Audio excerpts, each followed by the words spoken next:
درود خدمت فالوورای عزیز. دریل پیچ بند و دریل سه نظام در رو با هم مقایسه میکنیم و تفاوت کارایی این دوتا دریل رو امروز با هم میبینیم.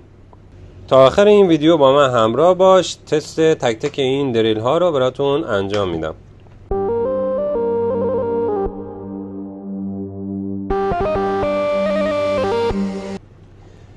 پیچ بند دنلکس و روماتون 280 وات قدرت،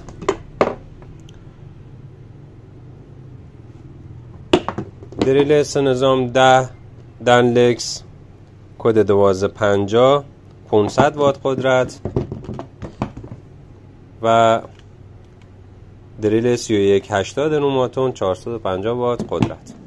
دریل پیچ بند کاراییش به همون جور که از اسمش مشخصه فقط برای پیچ بستن. دریل سه نظام 10 برای خزینه کاری، سوراخ‌کاری رو چوب و آهن. چپگرد راستگرد این دستگاه، دیمر دستگاه که سرعت دستگاه رو کنترل میکنه،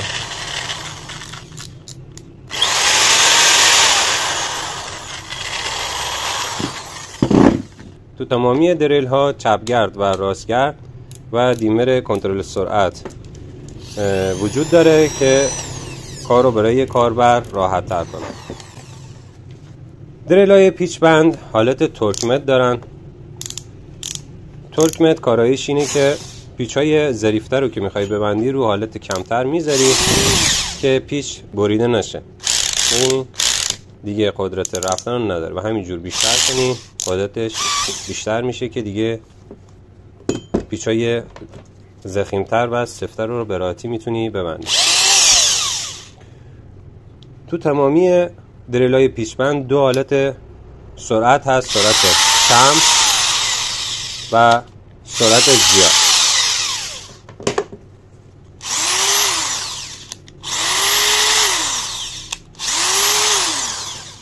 بزرگترین متری که میتونی با دریل پیچ بند سوراخ‌کاری انجام بدی متری 10 هست و رو دور کم و دور تند تست میگیریم.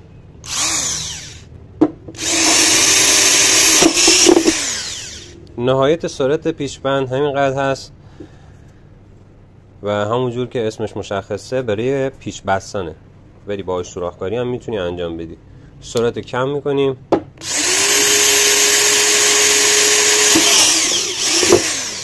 و همونجور که میبینیم به سختی سوراخ‌کاری رو انجام میده.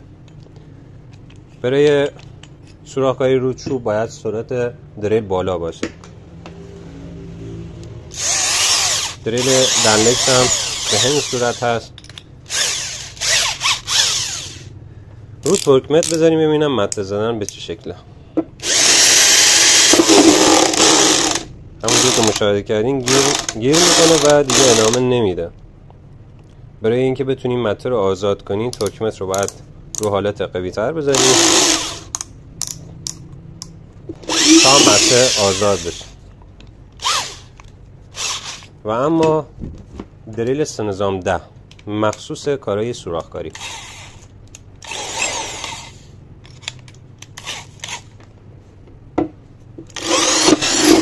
همونجور که مشاهده میکنیم به راحتی کار سوراخ‌کاری رو انجام میده. سرعت هم بالاتر میبریم.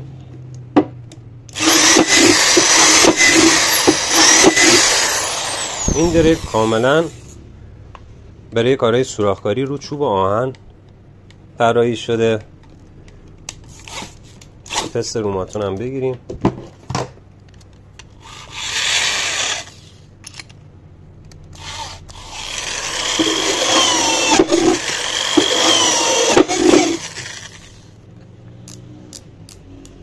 سرعت بالاتر.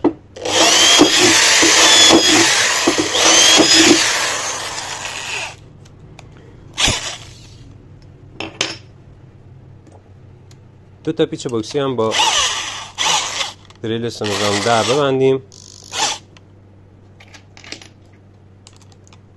ببینیم قدرت پیچ بستن داره.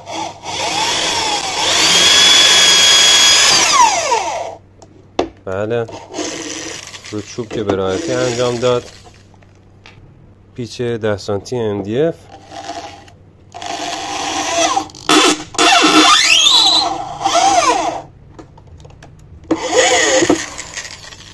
با دنلکس هم یه تست بگیریم.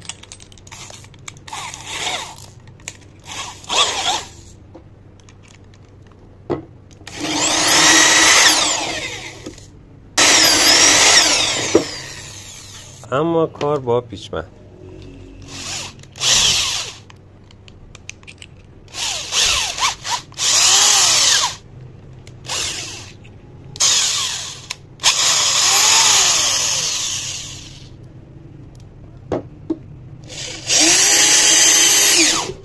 همونجور که مشاهده کردین اینقدر قاعده‌اش زیاده که صفحه رو کاملا جابجا کرد. 4 ورق MDF 2 ورق دوب شده رو هم میخوایم بذاریم و پیش ببندیم و گیر کار رو ببندیم که وسط کار به مشکل بر نخوریم.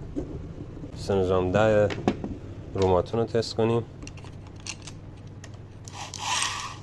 پیچ 7 سانتی MDF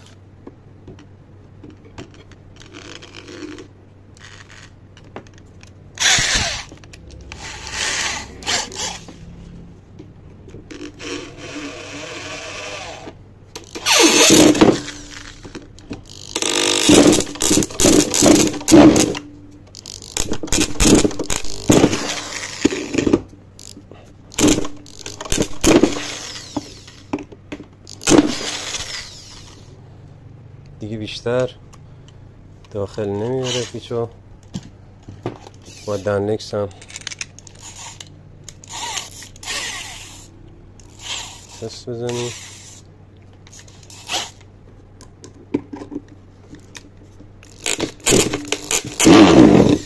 دنلکس یه خورده بیشتر پیچو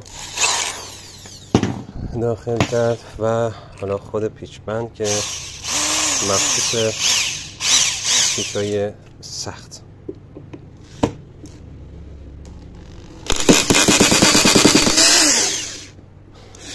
پیچو داخل کرد ولی کامل پیچو برید.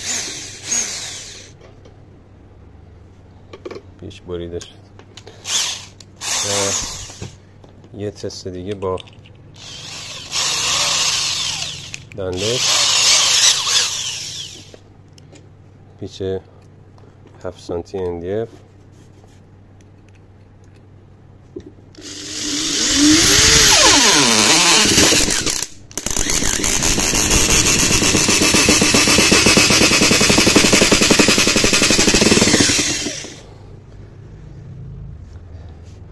تو صفحه زیری هم 100% باید رفته باشه. به راحتی پیچو تو 5 ورق MDF داخل کرده و به راحتی هم باز. تست پیچ شیرونی هم بگیریم رو آهن 6 میل و قطی.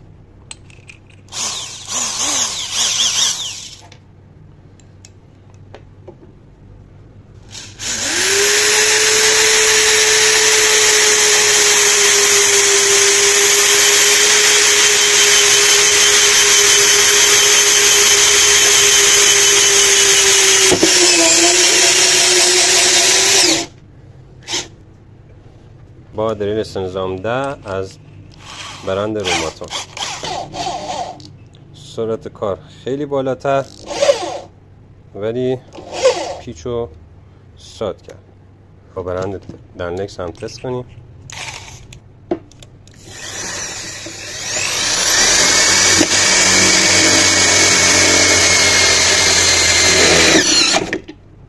به راحتی سوراخ کرد. و نتیجه گیری آخر دریل نظام 10 برای کار با چوب و آهن فوق العاده است. هم سبکتر، خوش دست‌تر و سرعت بالای این دستگاه روی چوب و آهن بیشتر جواب میده.